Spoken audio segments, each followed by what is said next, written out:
You was raised by a single mother too, I'm good on it. Get your money, sis, fuck a hater. Get your money, sis, get your weight up. Make your money move, I ain't mad at you. Yeah, it's all about the cream and getting money, sis. Get your money, sis, fuck a hater. What's good, everybody, and welcome back to 2 Cent Tuesday with Jenny, where you will be getting my unsolicited, unapologetic opinion about what's going on in the world today. If you are new to this channel, welcome.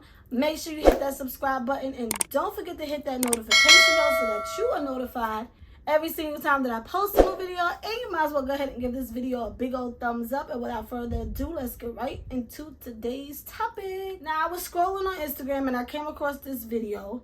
I actually saw it on I saw it on Facebook and I seen it on Instagram, and I figured, you know what, I think it's a sign for me to talk about it. Are we sick of podcasts? Are we taking podcasts into 2025, or are we leaving it here?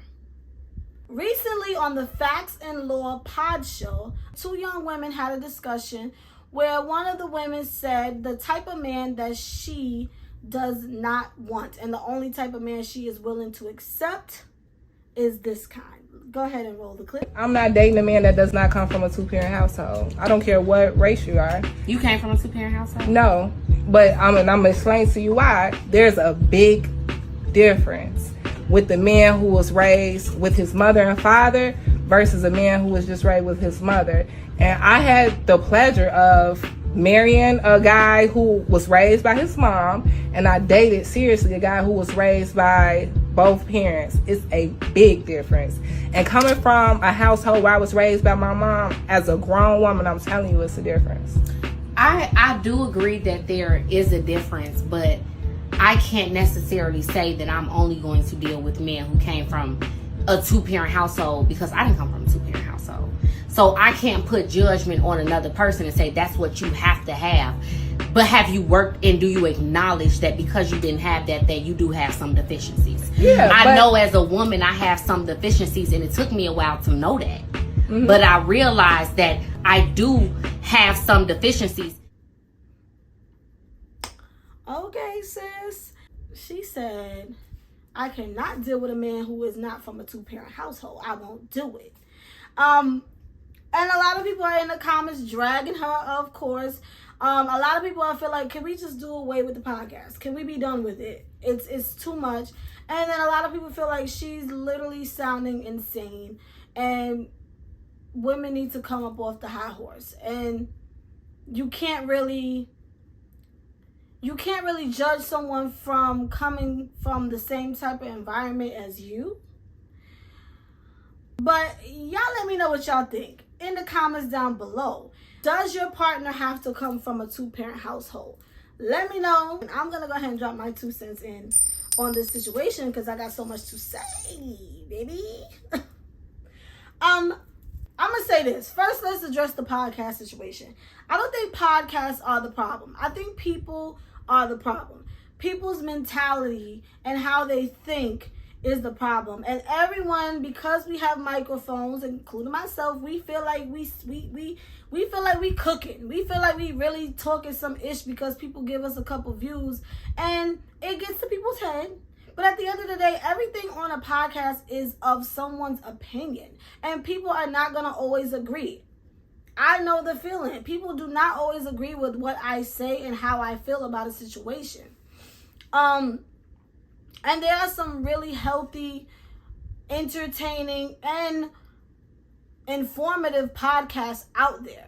So I don't want to say be done with podcasts. I just feel like the generation is changing. The way people think, the mentality that a lot of us have is changing. And a lot of us who come from generational curses and inherited dysfunction, oops, shameless plug.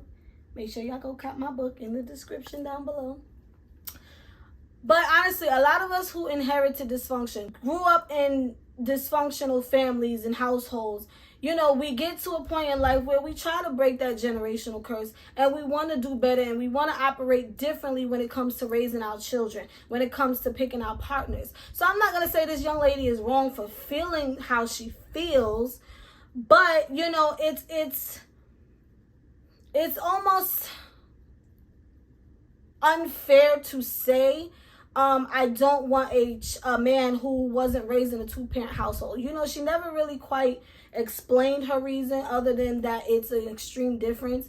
She married someone who came from a single household and seriously dated someone who came from a two-parent household. Now, notice that I said that, and notice that she said that she married the one from the single-parent household and was in a serious relationship with the one from the two-parent household. Now, I don't want to jump to conclusions because I don't know what the story is there, but the one who married you wasn't good enough for you? I don't know. Unless she's saying she's no longer married and this is her reason why she don't want to deal with someone who comes from a single parent household. But let me speak from this the angle of someone who was raised in a two-parent household, which is what's funny because she wasn't and neither was the other woman. So it's how can you look at someone and say, you was raised by a single mother too? I'm good on you. How can you say that when you yourself was raised by a single mom or a single dad? It's a little unfair to say. Now, I was raised in a two-parent household. And that does not necessarily mean that my life was perfect and that my upbringing was the same as someone from a different parent household. Personally, not trying to play my parents or downplay their relationship, but it's like when you're in a household and you see one parent taking on everything and watching someone be alone in a relationship, in a partnership, and both parents are there, but you feel like only one is there, that will F you up. That will have you growing up looking at life very differently, looking at relationships very differently. Now, if you're going to say, I want a man who comes from a two-parent household where his parents are happy and healthy, and that's what he grew up seeing, then you're going to have to be a little bit more specific and say that, because two-parent household doesn't always look like a picture-perfect family. A two-parent household doesn't always mean that you are going to get a man who has values and morals that matches yours. Now, it could be a dysfunctional household or it could be a picture-perfect household. It doesn't matter. But being that two parents are present does not mean they're going to raise this child to be the best partner for someone else. Again, because if you're seeing an unhappy relationship unfold in front of your eyes as a child, it is only going to damage you when you get older. So two is not always better. Now, what I will say,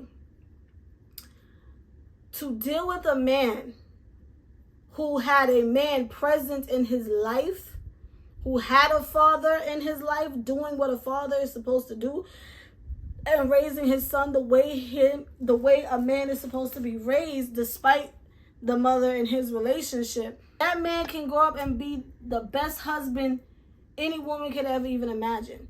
And just because he wasn't in a two-parent household doesn't mean he's not capable of loving you and treating you the way you're supposed to be treated. Now, yes, we got our dysfunctional single-parent homes. We got some men who teach their sons to be dogs and players and all of them type of things and treat women like objects and get money F bitches. And then we have some women who raise their children and they teach their sons, ain't no woman taking my place, and you know, my king that's giving, you want him to be your man instead of your child. We got those type of single parent households. So again, it's all about the parenting. It has nothing to do with who they were particularly raised with. It was how they were raised. And I think that's where it ultimately boils down to. How is this person raised? Just because someone comes from a single parent household does not make them damaged goods, does not make them a red flag. I've experienced a lot of women who've gone through this. And I'm just, I'm hanging in there because of the kids. It's for the kids, and I don't want to. If you are unhappy with your husband, if you are unhappy with your wife, I promise you, it is doing more harm to those children than it is doing good. Do not think because children are young that they don't have feelings, that they don't have a mind, and that they do not develop issues behind your unhealthy relationship. Children see everything. They feel everything. And if mommy and daddy ain't happy, oh, they feel it, baby. Trust me when I say they feel it. And again, I come from a 2-parent household, and I've seen the ups and downs of my parents' relationship. I bet, I'm getting too personal. Slow down.